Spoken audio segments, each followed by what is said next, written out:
مشاهدينا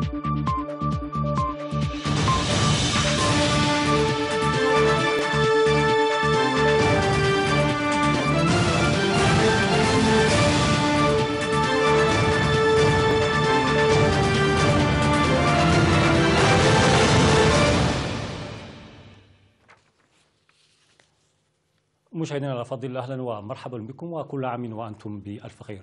نشرة الأخبار من الفضائية الإريترية، معكم فيها شهاب رأيا والمستهل بأهم وأبرز العناوين.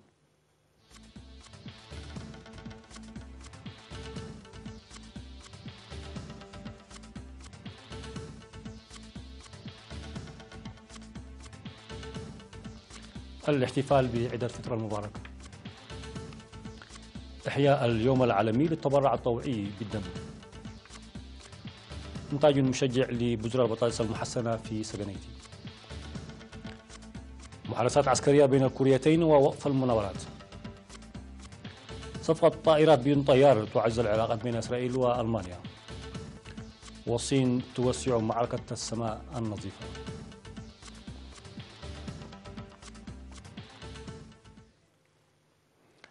مرحبا بكم. احتفلت البلاد اليوم 15 من يونيو بعيد الفطر المبارك، عاد الله علينا وبالخير واليمن والبركات ولوطننا بالرفاه والازدهار. وقد أدى المسلمون في أسمر صلاة العيد في ساحة الفاتح من سبتمبر بحضور كبار المسؤولين في الحكومة والجبهة وأعضاء السلك الدبلوماسي المعتمدين وآلاف المسلمين. وقد أما صلاة العيد القائم بأعمال مفتي إريتريا والأمين العام للهيئة العليا للإفتاء والشؤون الإسلامية الشيخ سالم إبراهيم المختار. وقال الشيخ سالم إبراهيم المختار في خطبة العيد إن هذا اليوم ترتفع فيه الأصوات بالتكبير شكرا لله، وتتجلى معاني الإحسان في أبهى صورها، وتظهر مشاعر الرحمة في أجمل معانيها، ويتسع روح الأخاء. لذا فقد شرع الله في ختام رمضان زكاة الفكر. وبعد أن أوضح بأن الله قد من علينا بوطن بعد عقود من المعاناة والتضحيات الجسام، أشار بأنه يتوجب علينا شكر الله على نعمه والحفاظ على وطننا الذي ننعم تحت ظلاله بالأمن والسلام. فالسلام يقوم على التعايش بين أبناء الوطن الواحد بتمكين الوحدة الوطنية الراسخة والتكاتف في السراء والضراء. وفي الختام هنأ الشيخ سالم إبراهيم المختار الشعب الإريتري في الداخل والخارج وقوات دفاعه الباسلة.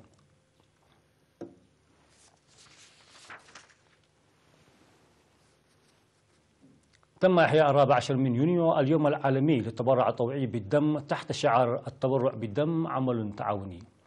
وقد نظمت بالمناسبة مسيرة انطلقت من أمام إدارة الإقليم الأوسط بأسمرة وصولا إلى موقع بنك الدم الوطني لرفع وعي المواطنين وتشجيع المتبرعين الطوعيين بالدم.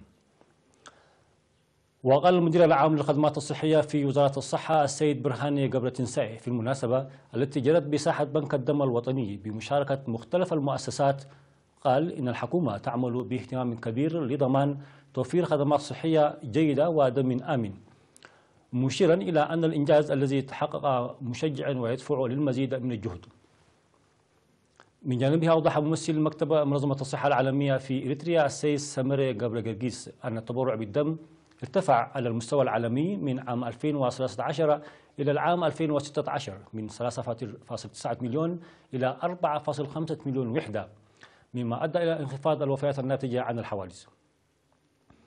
وذكر رئيس جمعية المتطوعين الطوعيين بالدم السيد سامسون قبر السلاسي أن التبرع بالدم عمل تعاوني تضامني، وعلى المواطنين إدراك ذلك والمساهمة في إنقاذ الحياة.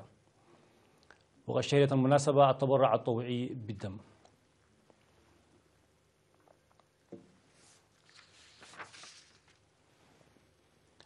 نظم جمعية المتبرعين الطوعيين بالدم في إقليم شمال البحر الأحمر دورة تأهيلية لمدة شهر للمتبرعين بالدم بهدف توعية المجتمع بالتبرع بالدم. وأوضح رئيس فرع الجمعية السيد هيلة والبرهان في الدورة التي نظمت بمناسبة اليوم العالمي للتبرع الطوعي بالدم، أوضح أن تأمين الدم الآمن هو لضمان الاستعداد لإنقاذ الحياة، حيث يقوم بنك الدم الوطني والمتبرعين الطوعيين للدم بالعمل المنسق لتقديم الدم في المكان والزمان المناسب. وقال إن أعضاء الجمعية يعملون إلى جانب التبرع بالدم بالتعاون بقدراتهم لتأمين الدم. وقد أدى نشاط الجمعية المتبرعين الطوعيين بالدم إلى انتشار التبرع الطوعي بالدم من مصوع إلى مديريات جندع وأفعبت ونغفة، حيث تم التبرع ب 1560 وحدة دم بالحملات الثلاثة التي قام بها فرع الجمعية في مصوع وجندع.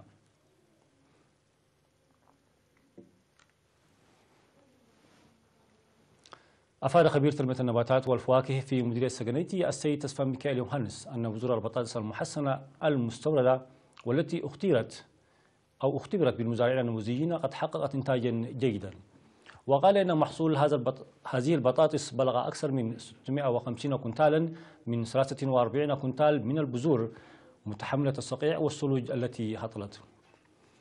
وأشار إلى أن الأمطار المصحوبة بالثلوج التي هطلت في ضاحية الدقيح خفضت من الإنتاج بنسبة 60%. وذكر أن 160 كنتالا من إنتاج البطاطس سلم لمخزن بذور الإقليم الجنوبي لتوزيعه على المزارعين. من جانبهم شكر المزارعون الفرصة التي حصلوا عليها.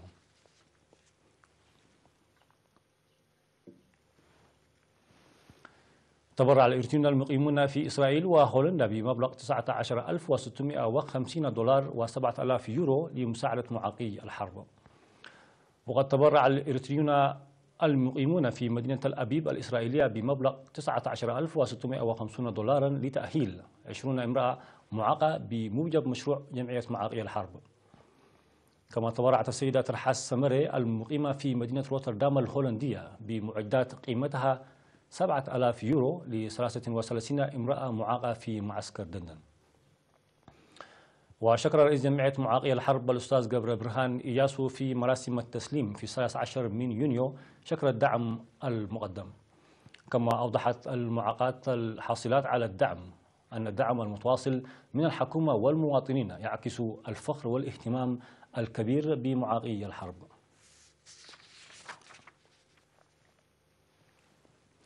مشاهدينا فاصل ثم الأخبار على الصعيد العالمي.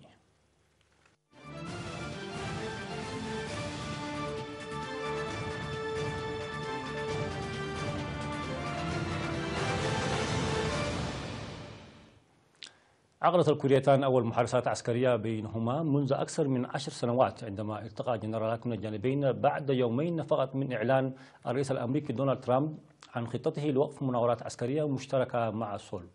وتأتي المحادثات التي عقدت في قرية بانمونغوم في المنطقة الحدودية منزوعة السلاح في أعقاب القمة بين الكوريتين في أبريل، والتي اتفق البلدان خلالها على تهدئة التوترات ووقف كل الأعمال العدائية. وعقدت المحادثات بعد يومين من إعلان ترامب عزمه وقف المناورات العسكرية المكلفة والاستفزازية مع كوريا الجنوبية في أعقاب قمته التاريخية في سنغافورة مع الزعيم الكوري الشمالي كيم جونغ أون. وكان من المقرر عقد المحادثات العسكرية في مايو، لكن تأجلت بعدما ألقت بيونغ يانغ اجتماعا مقررا آخر رفيع المستوى اعتراضا على تدريبات جوية قتالية بين الولايات المتحدة وكوريا الجنوبية.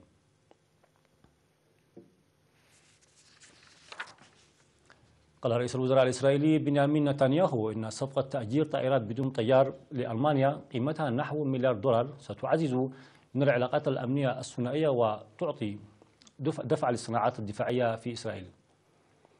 ووافق البرلمان الألماني على خطة لاستئجار طائرات استطلاع إسرائيلية بدون طيار لمدة 9 سنوات كبديل مؤقت حتى تصبح طائرة أوروبية بدون طيار جاهزة للتشغيل بحلول العام 2025 أو نحو ذلك. ويعد الاتفاق على الصفقة التي تأجلت طويلا بمثابة أنباء إيجابية مع الخلاف الذي نشب بين البلدين في الآونة الأخيرة بسبب الاتفاق النووي المبرم بين قوى كبرى وإيران والسياسات الإسرائيلية إزاء الفلسطينيين. وستحصل ألمانيا على طائرات من طراز هيرون تي بي القادرة على التحليق على ارتفاعات كبيرة ولمدة طويلة بحمولات متعددة، والتي تصنعها شركة صناعات الفضاء الإسرائيلية المملوكة للدولة. تتحرك الخطوط الأمامية للحرب التي تشنها الصين على التلوث إلى ما بعد بكين والمدن المحيطة التي يغلفها الضباب الدخاني مدفوعة بمسعى لتحسين جودة الهواء والماء في أنحاء البلاد. وأصبح إقليم جيانغ سو صاحب ثاني أكبر اقتصاد بالصين جبهة القتال الجديدة في معركة تطهير البيئة، مع سعي بكين للتصدي لحالة الاستياء العام وتسريع الانتقال إلى اقتصاد أكثر مراعاة للبيئة.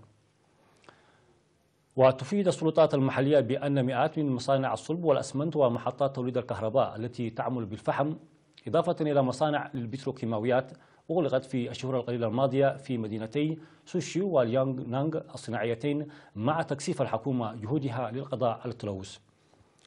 وجعلت الحكومة الصينية من الحملة على تلوث الهواء أولوية قومية، وتخطط لمد نطاق الحملة في أنحاء البلاد وتوسيعها لتشمل الماء والتربة ومعالجة النفايات أيضا.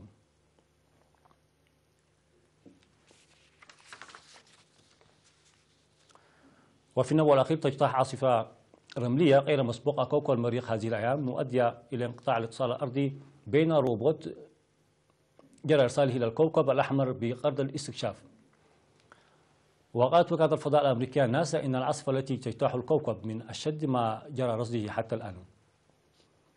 وتكفي المساحة التي اجتاحتها العاصفة الرملية في المريخ، وهي 10 مليارات فدان، تكفي لتغطية كل من أمريكا الشمالية وروسيا على كوكب الأرض. ومن شدة العاصفة التي تجتاح ربع الكوكب القابض، أصبحت أجزاء عدة من المريخ مظلمة في فترة النهار. ولا يتوقع باحثو ناسا انقشاعا وشيكا للعاصفة، إذ انتظروا أن تغطي كامل الكوكب في غضون يومين قادمين.